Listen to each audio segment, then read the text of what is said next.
কাঁচ ঘেরা এক একটি বহুতল ভবন যেন এক একটি মৃত্যুকূপ।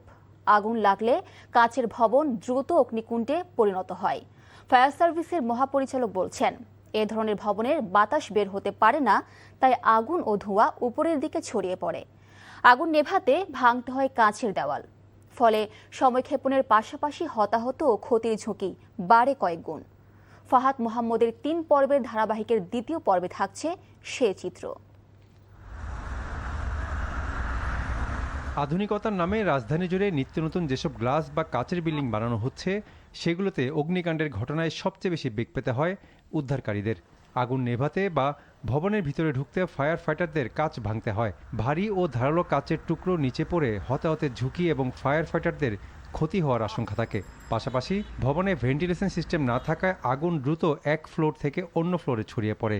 আর গ্লাসের কারণে ভবনের ভিতরে ধোঁয়া বাইরে বেরোতে না পারায় ভবনে আটকে পড়া মানুষ দ্রুত অসুস্থ হয়ে পড়ে। সাধারণ ভবনের তুলনায় এসব ভবনে আগুনে ক্ষয়ক্ষতির পরিমাণ কয়েক গুণ বেশি বলে জানায় ফায়ার সার্ভিস।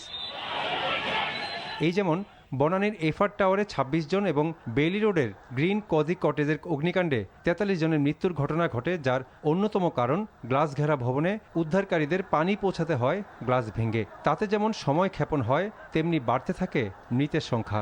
আমাদেরকে সিঁড়ি পাঠানোর ব্যবস্থা করেন, সিঁড়ি না পাঠালে ধোঁয়ায় আমরা মারা যাব।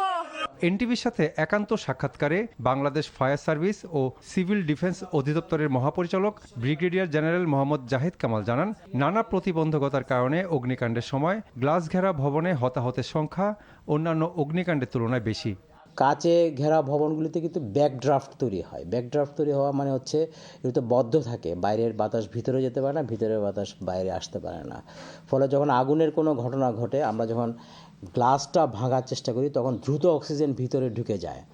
ঢুকে গিয়ে কিন্তু ওখানে যে বদ্ধ অবস্থায় ছিল আগুনটা কিন্তু অক্সিজেন পাওয়ার কারণে দ্রুত পুরো বিল্ডিংয়ে ছড়িয়ে পড়ে।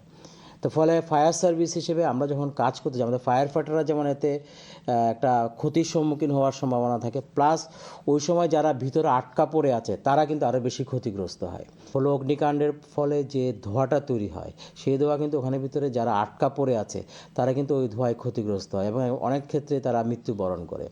শুধু আধুনিকতার সাথে পাল্লা দিয়ে গ্লাস ঘেরা ভবন তৈরি করলেই হবে না, অগ্নি দুর্ঘটনা মোকাবেলায় বিল্ডিংয়ে ফায়ার রেটেড গ্লাস ব্যবহারের পাশাপাশি automatic sprinkler system, smoke exhaust system ব্যবহার বাধ্যতামূলক করা উচিত বলে মনে করেন ফায়ার সার্ভিস ও সিভিল ডিফেন্সের মহাপরিচালক। আমাদেরকে আইন মেনে চলতে হবে, আইনের প্রতি শ্রদ্ধাশীল হতে হবে। আমরা যখন বিল্ডিং নির্মাণ করব সেটা যেন বিএনবিসি কোড মেনে নির্মাণ করি।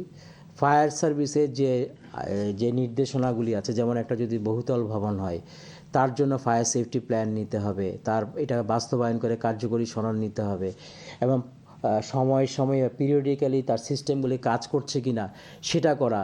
আর যদি ওই সমস্ত স্থাপনা করতেও হয় তাহলে কোন কোন ফ্যাক্টরগুলি বা কোন কোন বিষয়গুলি মাথার মধ্যে রেখে এবং সেগুলিকে অ্যাড্রেস করে এই ধরনের স্থাপনা করা। অগ্নি দুর্ঘটনায় ক্ষয়ক্ষতি এড়াতে গ্লাস ঘেরা ভবন তৈরি করা হলেও ভবনে পর্যাপ্ত ভেন্টিলেশন সিস্টেম রাখতে বিশেষ নজর দেওয়ার আহ্বান জানান ফায়ার সার্ভিসের মহাপরিচালক।